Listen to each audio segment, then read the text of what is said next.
Hi there. So the work continues on my Scared Stiff. This is a fairly ropey Scared Stiff that I picked up. And the issue that I'm going to look at now is the soundboard. I have recently fixed the soundboard issues on a WPC getaway machine. And you can watch that in another video. But this is a WPC-95, which is a slightly different board, and the issues I'm having are slightly different here. So I'm going to show you what's going to need to be done here. So here is the board. It's slightly different. So the first thing to note is that there's been a bit of a hack on the board where these capacitors up here, which is I think it's 29 and 43. C29 and I think I can't really think it's 42. The two big capacitors up here have been sort of hacked and stuck to the board. I'm going to take those off and fix those. So the problem I'm having, apart from that, is that the sound is coming through the speakers that are on the speaker panel, but the sound that is in the bottom of the cabinet is not coming through. Now the first thing I've done is I have checked the speaker itself. So took a multimeter setting on ohms and checked the speaker by simply connecting to each of those, and I got 4 ohms, which is about right, which implies that the speaker is not damaged. I then checked that the connectivity through the continuity check back to the individual wires on the connector and the back box. So the plug J504 is the one that goes to the bottom of the cabinet.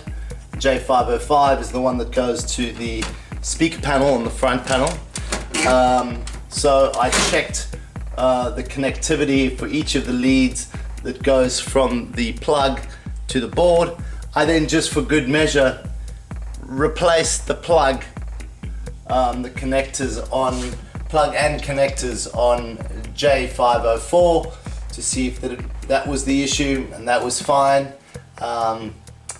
And I've checked the solder joints of J504 as well, and so that's where I've got to so far. So the research that I've done beyond that, again, I don't know much, I just do my research and try and make this happen, is that these two capacitors down here potentially go, which results in one of the channels not working or being weak. Whilst I've got this board out, I plan to replace it. Maybe not the first time around, just because I haven't actually got the capacitors at the moment. They're on order, but I've got these today. I'm gonna replace both of those whilst I've got it out. Once one goes, the chance that the second one's gonna go shortly after is high, so I'm gonna replace those. So let me show you the problem by turning it on. Let's get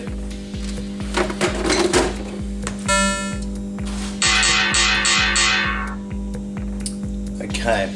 So this game's got a lot of work that needs to be done on it, but this is just the first thing I'm going to try and do now. So if we go into the test section,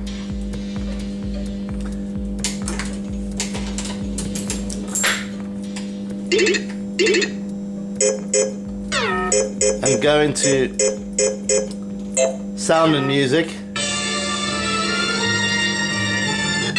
so you'll see there's sound coming out of the back box, but it's a bit low. Now if I unplug 505, I'm not sure if you can still hear that, but you can hear a very, very faint sound coming out of the back of the speaker in the cabinet at the bottom.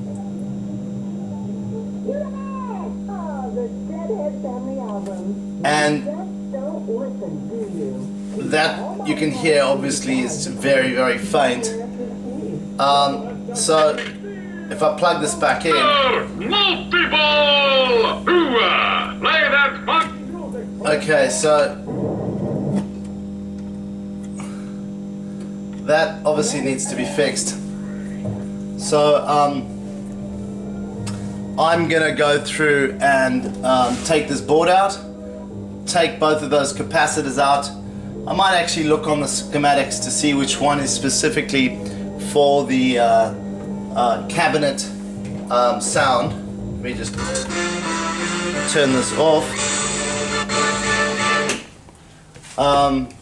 For this, and just to check that after the fact. But I'm going to give that a crack. I feel confident given that I managed to fix the full rebuild on the Getaway machine. So I'm hoping that this is just a simple case of replacing that capacitor and off we go. So let's get this board out. Okay, so the board's out. These are the two capacitors here, C38 and C39. Noting that the banded side is on the left-hand side of the board, so that's where your negative leg lead is going to go. Let's have a look. I'm just going to take these two out here, which is these 4 solder joints here. Once I've got those out, I'll pop them in, take 5 minutes, and we'll put it in, and hopefully that is a simple, short, quick fix. So I've got the desoldering gun out for this, and just simply pop it over, and when the solder melts, wiggle it around and push the suck button. If it doesn't come out the first time, just add a bit of solder, some fresh solder, and it works a dream.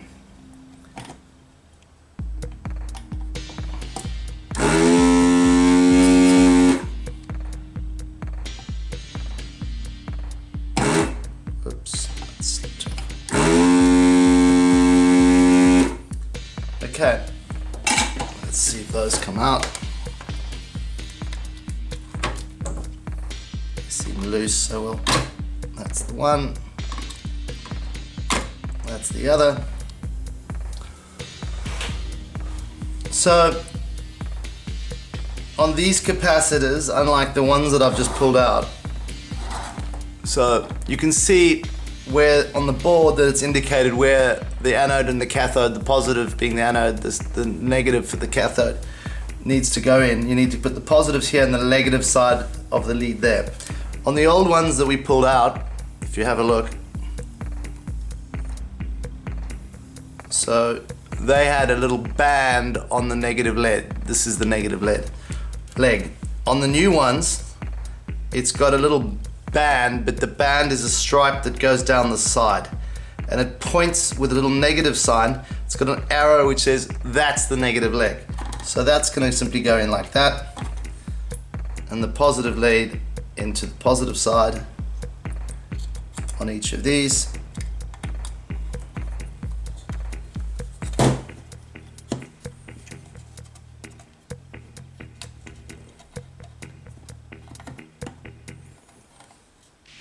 Bend the leads out at the back. Same again here, checking the polarity. I've got the little band with the negative pointing to this leg being the negative legs. So on this one, I've got the negative pointing to this lead. So again, just position it, in it goes.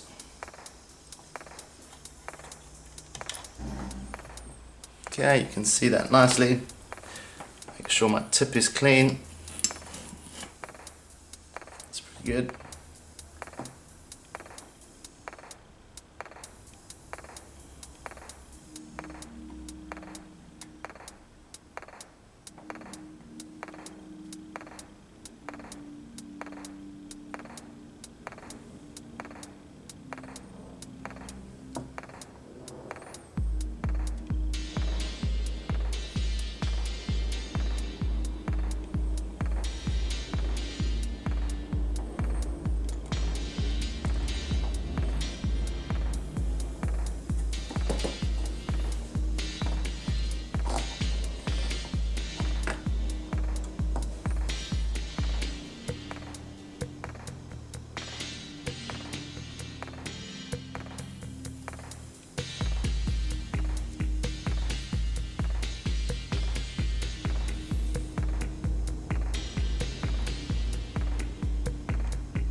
Okay, let's have a look. I will just cut those off.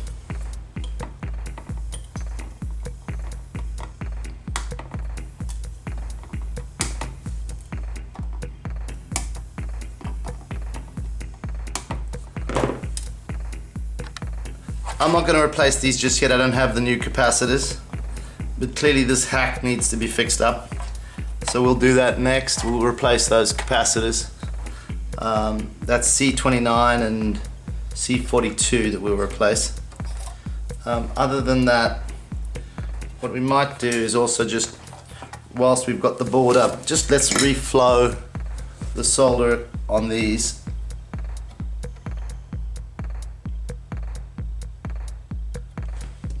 Literally just heating them up to the point that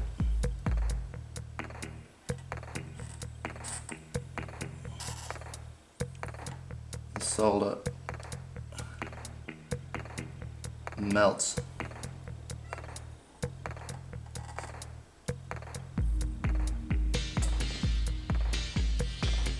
You could add new solder in here if you wanted, but the solder doesn't actually look too bad.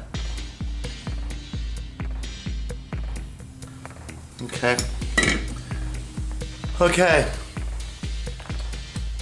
so that's done, that solder's done. That's literally 3 minutes work, maybe more, but pretty quick job. Those capacitors are now changed. A bit tricky, you can't really see in there. So those are the two capacitors there. They're changed, so let's get it back in the machine and see if that's the problem. Okay, so the board's plugged in. I haven't turned it on yet.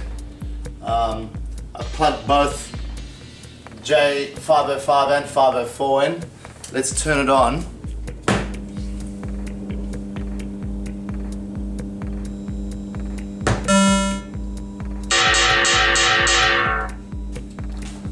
I'm gonna unplug 505 and let's see when I go into the sound test.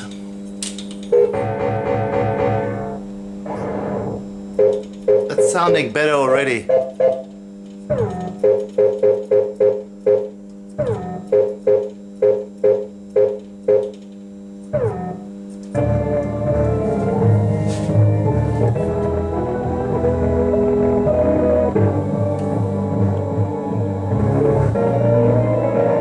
That's sounding significantly better. So I'm going to plug these in.